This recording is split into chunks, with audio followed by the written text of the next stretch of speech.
how to make an ocean wave resin table. So for this project, I'm using an old stand-up round table. I'm going to upcycle it. The tabletop on this one was pretty beat up, so I used a little automotive Bondo and just filled in all the little cracks and crevices. I used a fiberglass Bondo, but any Bondo would do.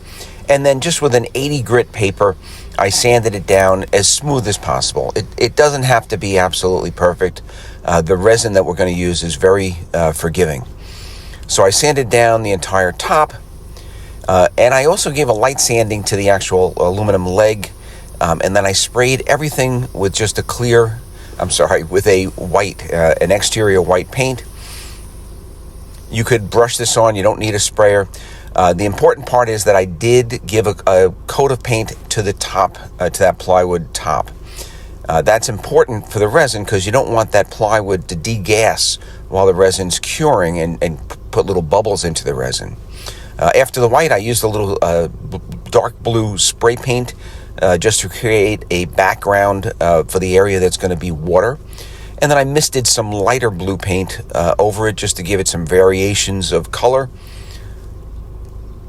And that's going to be the ocean background. For the sand or the beach, I just used some sand colored paint and I just brushed it on. And then when that was applied, I went over it and just misted a little bit of a darker brown, just again to give it some variations of tone. Make it look a little bit more realistic.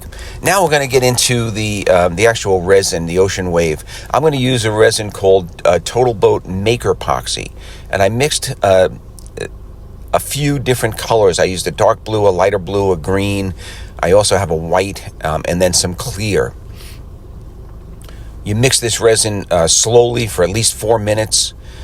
I then applied the clear to the paint, which is already dried, and just used a disposable brush to spread that out. And I did that on the entire blue area of the table. Then I'm going to start adding my colors, the resin colors. So I added the dark blue first, and again, I'm just going to use that same disposable brush to spread that out a little bit. It doesn't have to cover every square inch because you've got, paint on that tabletop already. So, anything that's exposed is going to be blue.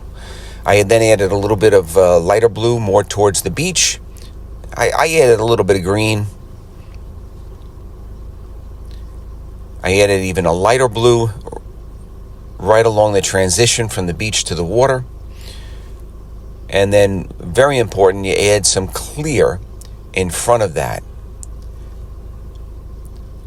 And we're going to add a strip of white just in front of that clear, so that when we blow that resin with a hairdryer, the white is going to actually flow into and over that clear resin to create the waves.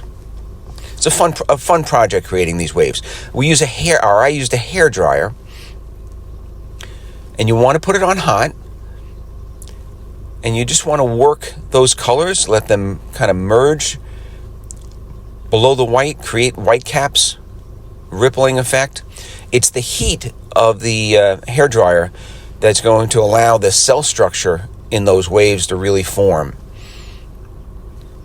And it's the power of the hairdryer that's going to push that resin and create, the flowing effect of the water. This whole process does not take, very long. And like I said before, this is actually the fun part of the project.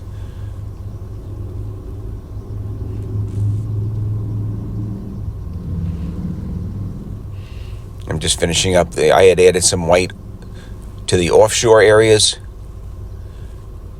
Some offshore reef white caps.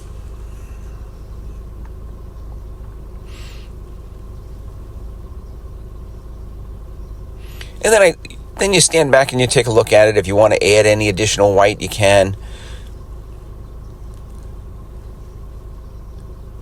I looked at this and I figured I'd add one more wave along the beach.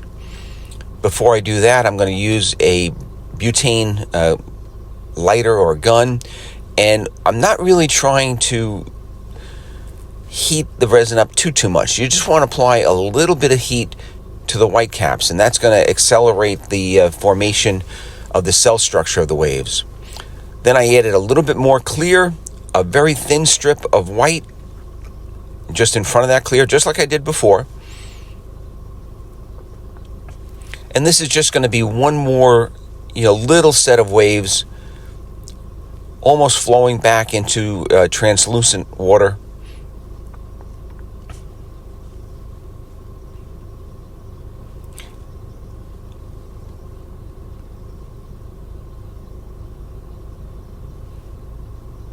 And now I'm pretty happy with that. I let it dry overnight so that resin becomes hard. So the only part of the table that's not covered in resin right now is the beach area. So that's still just painted. Now this table is going to be, upcycled into an outdoor table. I wanted to add a little bit of detail, so I added a white self-adhesive vinyl compass rose. I found this on Amazon. I think it was about $20. I made a mark for the center of the table.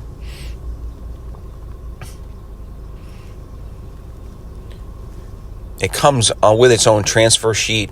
I then peeled that transfer sheet, leaving the vinyl in position.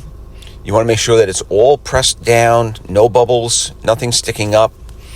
And then the important part, because this is going to be an outdoor table, I'm going to put a top coat, a sealing coat. And this particular resin is called Industrial Clear. And it's a really cool resin because it's UV protection. It'll stand up to the elements of being outdoors, and it cures in a couple of hours, but cures fully in 24 hours, and it really becomes rock solid. Very easy to use. Again, you mix it. This one is, I believe this one is a 2-to-1 ratio. You mix it for about 5 minutes before you apply it, and I spread it out with a brush. Now I'm going to use that same butane torch. In this case, I'm looking for little bubbles that reach the surface, and then I just use the torch just to heat them up a little bit and dissipate those bubbles, or pops the bubbles.